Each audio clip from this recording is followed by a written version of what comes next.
Good evening. My name is Roderick Sheppard. I am principal of Florence High School. I had the honor and privilege of being able to be accepted into cohort number 3 for the CIL program. I will tell you right now that one of the proudest moments that I ever received was when I received my CIL credential. I wear this pin proud, and it's my duty right now to show you that I deserve to continue to be able to wear this and to continue to have this credential.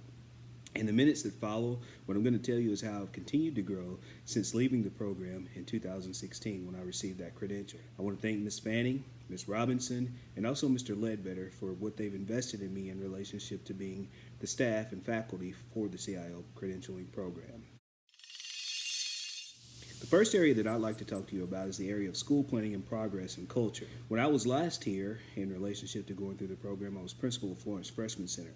Since that time, I became principal of Florence High School. I was named principal of Florence High School in June 14, 2017. Dealing with that particular fact, one of the areas that really benefited me was the area of climate and culture. One of the things that I got out of the CIL program was the idea that you have to be able to measure and know where your culture and where your climate is, or where the climate is, so that you can be able to positively affect the culture. One of the things that I did last summer immediately after being able to get hired into the position was that I decided that I was going to do a climate survey with the staff to identify areas that they thought were strengths already and areas that they thought that we could be able to identify some improvements. While coming in the first year, it's not my desire to totally upset the apple cart. One of the things that I did want to do is be able to address some of the things that they felt needed to be addressed immediately. One of those areas dealt with the idea of what to do with what they call boost, or the 50-minute lunch.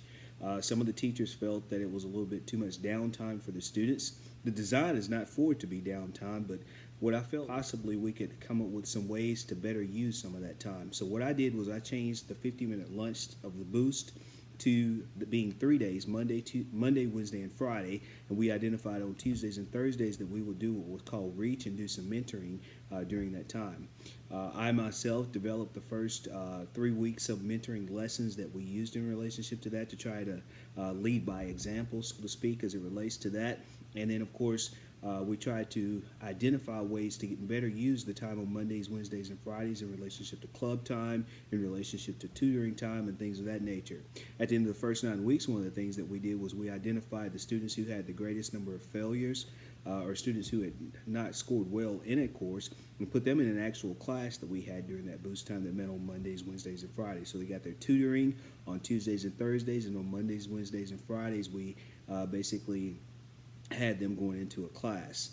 The better use of this time was something that was well received by the faculty and staff at the high school, and of course that information I received based on doing the climate survey that I did with them last summer, as a means of being able to try to gauge where they were and to try to come up with one way of being able to try to improve and positively affect climate. So that was one of the areas that I'd like to share with you as it relates to school planning and progress and culture. The next area that I'd like to talk to you about deals with student growth and achievement. When I last talked to you, I talked to you about data days and what we were doing with data days to be able to try to improve and show growth. One of the things that I did when we got to Florida, one of the things that you all stressed to me when I went through this program the first time, was the importance of knowing your data, studying your data, and being able to try to identify ways that you were going to improve instruction and thus improve student achievement in relationship to your school. I will tell you that since that time, one of the things that I've learned to do is not be scared of the data. So one of the things that was very important for me to do as I take on this new role at Florence High School is basically to make sure that when we have our data days, and we have them at the end of every 9 weeks, that they see me standing up in front of them presenting the information to them to show that I am knowledgeable and that I have actually reviewed the data. We go over everything from attendance to grades to being able to look at the discipline, and then comparing the discipline from last 9 weeks to this 9 weeks to be able to identify areas in which improvements can be taking place, and to identify students, of course, who have deficiencies, and be able to come up with ways to be able to try to address those deficiencies so that we can help the students improve and thus overall improve our school as a whole. One of the things that has been a very good thing in relationship to looking at the data, we look at benchmark data, grades, and all those kinds of things, and we go very in depth. And we do that in the morning time. But one of the things that's helped us grow is that in the afternoon, we break apart and go into the department so that discussion can become a little bit richer. And as an instructional leader, what it is that I do is I rotate between those meetings and try to have one-on-one conversations and take notes on things that they are saying or coming up with that they could be able to do to try to improve as they go forth into the next 9 weeks. And then, of course, I then look for that and ask guiding questions as we go forth to try to make sure that those things are in place and that they are helping us improve as a school program. Next area is in the area of strategic management. One of the things that Tommy Ledbetter talked to us about in strategic management was the idea of being able to know the law, being able to make sure that we have schools that are safe. One of the things that I'd like to mention right now is we've had a lot of school shootings going on nationwide, and as a result of that, it's caused our students to basically mobilize and identify things that they were going to do. One of the things that our students decided that they wanted to participate was that National Walkout Day. Well, I met with our student leadership, the individuals who were trying to schedule that walkout day, and what I did was I found on Twitter that there were some schools that were having a walk up. So what I basically did was I got with the students, told them that I would rather we participate in a walk up than a walk out, got them the information on that, contacted all the press, did a press release and that kind of thing. And basically what we ended up having at Florence High School rather than that was a walk up rather than a walk out. And the walk up, basically we came up with 17 deaths, which represented the 17 people who lost their lives tragically in the Florida incident. And we basically allowed students to be able to write letters and notes to those families and to the students in Florida that were actually mailed to them. And the students walked up to those desks and did that rather than walking out of class and disrupting school on that day. And that's, of course, something that we did to try to regulate safety. We also use this as an opportunity to make sure that our students understood our safety plan as it relates to information that could be shared with them and why it was that we had lockdown drills. There were students at that time that felt like we weren't doing anything in relationship to safety drills as it relates to a lockdown. And so what I had to make sure that they understood was were having the drills. They just didn't understand the rhyme and the reason as to why the drills were taking place. So this was a great learning opportunity for us as it relates to that. I'd also like to use in relationship to strategic management the idea of how we organized and prepared for our advanced ed study that took place during the course of this year. Our academic leaders took the lead in this. I basically showed them what needed to be done, kind of created a video such as this right here, dispersed it to our leadership team, and basically identified the steps that we needed to go through. And the whole entire self-analysis in relationship to identifying the artifacts to prove that we were who we said we were put together and created by our school leadership team. And that, of course, was strategic management. And as a result, in Sunday's paper, it came out that Florence City Schools basically had one of the highest rankings that had ever taken place as it relates to an advanced ed team going in and reviewing a school program. So that's something that we were very proud of as it relates to strategic management.